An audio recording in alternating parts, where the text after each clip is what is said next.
to my YouTube channel, and today I'm going to be giving you my final thoughts on Lechuza Pons versus Leca.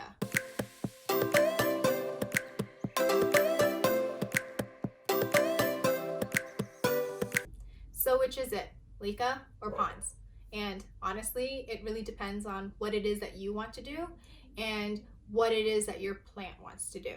Because let's be real, it doesn't matter if you want to put in Pons or if you want to put in Leca. If you don't transition your plants over properly, it's definitely going to freak out, and it's a tragedy, especially if it's your wish list plant and it dies, or the leaves start to fall off and the roots are just dying on you. It's not fun.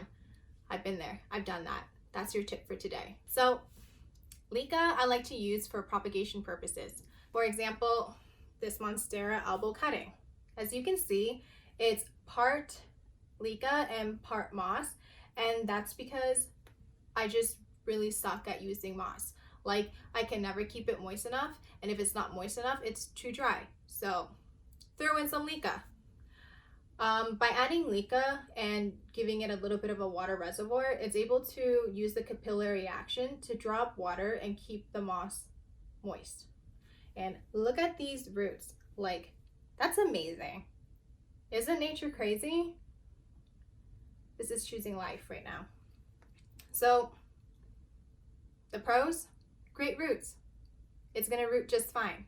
The cons, this thing is going to need some nutrients, and I think I'm probably going to give it some nutrients today, just a little bit, and it's probably gonna have to be repotted very soon.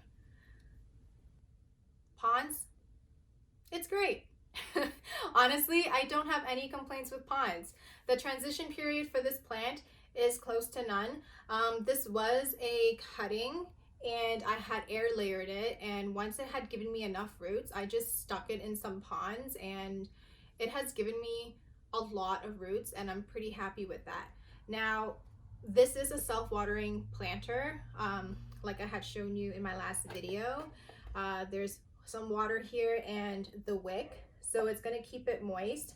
Now, I actually highly recommend either using a self-watering container or using a pot with drainage holes. And I just find that it works a lot easier with ponds rather than just having it sitting in like a glass vase. I just find that it works a little bit easier. I'm pretty sure you can use it the same way as Leca, where you have a water reservoir on the bottom and it soaks it up. Mind you, you don't really need to rinse it or flush it as you would with Leca, but I've just had better success using self-watering planters or just regular containers, plastic nursery pots with drainage holes.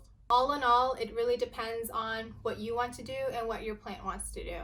And as I said, if I had to pick one over the other, I'd probably be a Pons girl, and that's just because I don't really have any issues transitioning my plants over to it, and I'm kind of getting tired of dealing with fungus gnats because they're just super annoying. Like, have you had one fly in your face and it's just there? Or when you're watching a YouTube video and it's watching with you too. So I don't know, that's my 2 cents on fungus gnats. So I hope you found this helpful and that you learned something new. Definitely leave me a funny story down below on your plant journey, and if you have transitioned your plants over to Leca or Pons. I'm curious to know. Tag me in your videos or your pictures. If you aren't following me on Instagram, what are you doing? My Instagram handle is leaflet.co. And I'll see you guys next time. Bye!